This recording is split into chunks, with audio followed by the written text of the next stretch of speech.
Alright, I'm going to go over this review for the Similarity and Congruence test.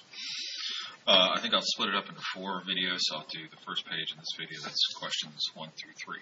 Alright, so solve each proportion below, show your work.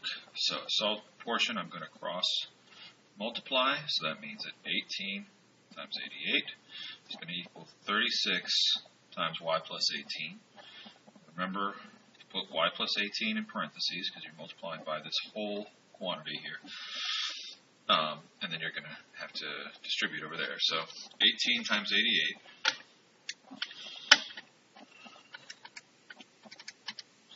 1584 equals 36y plus, so 36y plus 36 times 18, 648. Subtract 648 from both sides, get 36y equals 936, and then divide both sides by 36, and I get 26.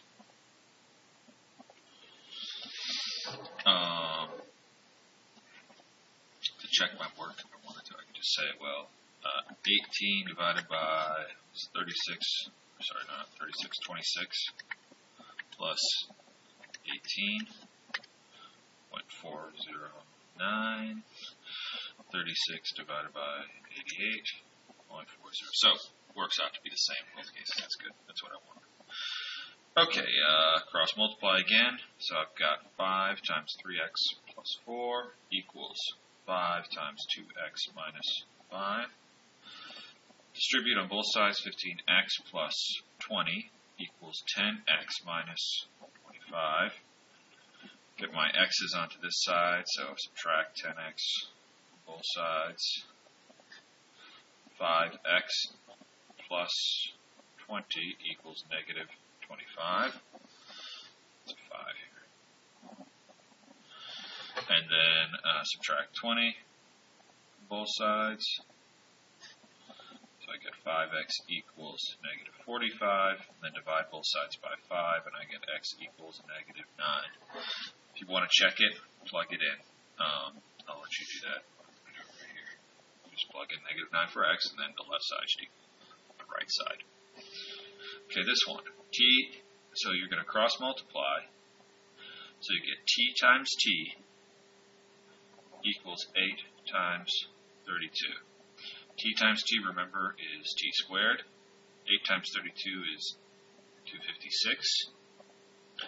Then I want to take the square root of both sides because I've got to find t by itself. So get rid of that squared. I did the square root. And t, 256 square root of 256 is 16. Check it. Okay, number 2.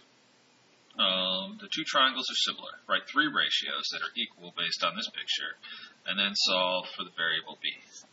Okay.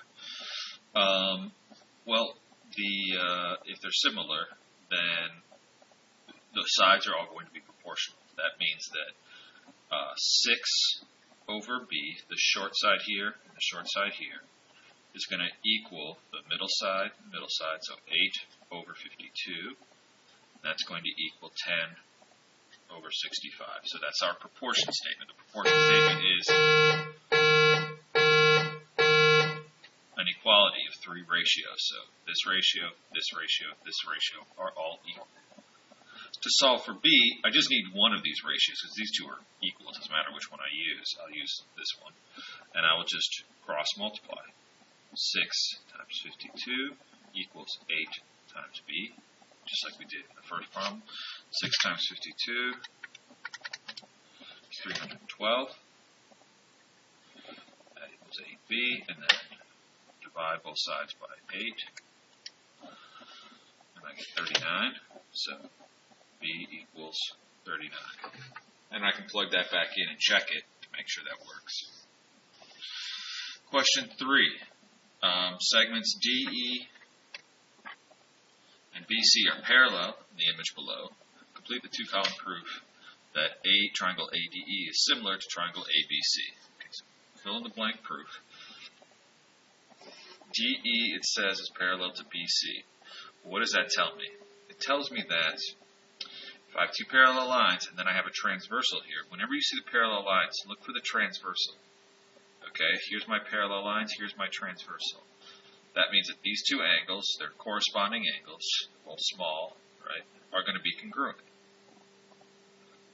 I could also use that this side, same thing is going to work on this side. This is, in this case, AC would be the transversal, and these angles would be congruent. But I don't need all that because I already know that angle A is congruent to itself.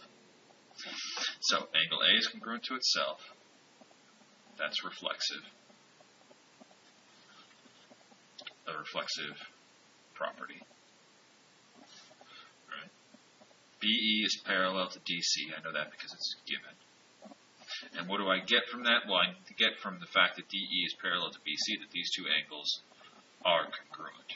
Now, don't write angle D is congruent to angle B because it's not clear. When you talk about angle D, are you talking about this one up here? Or are you talking about this one down here? You need to use all three letters.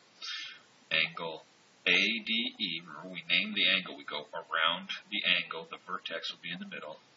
ADE is congruent to angle ABC.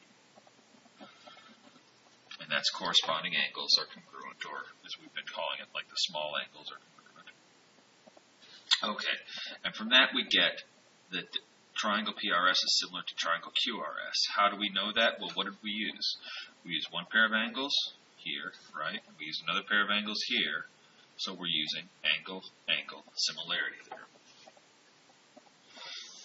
Part 3B, we're using the same picture here, and we're finding the lengths of the missing side. So we're going to find DE is 8, this tells us DE is 8, AD is 4, and DB is 2. Now with this one, I always suggest draw the triangles separately. So I've got ADE here, and I know the sides are 4 and 8. Then I have another triangle, it's a bigger triangle, it's similar, and this side is what I'm looking for, right? I'm looking for side BC right there. And what I know that this side, I know the length of this side, it's 4 plus 2, right? Because I've got the two parts here, 4 and 2. So the whole thing is 6. If you draw the two triangles, you're less likely to do 4 over, or 8 over x equals 4 over 2.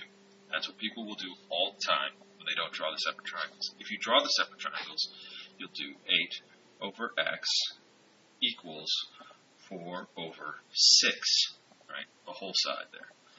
Okay, now cross multiply. 4x equals 8 times 6. 4x equals 48. So x equals 12. Sorry, lost you. That's the length of BC.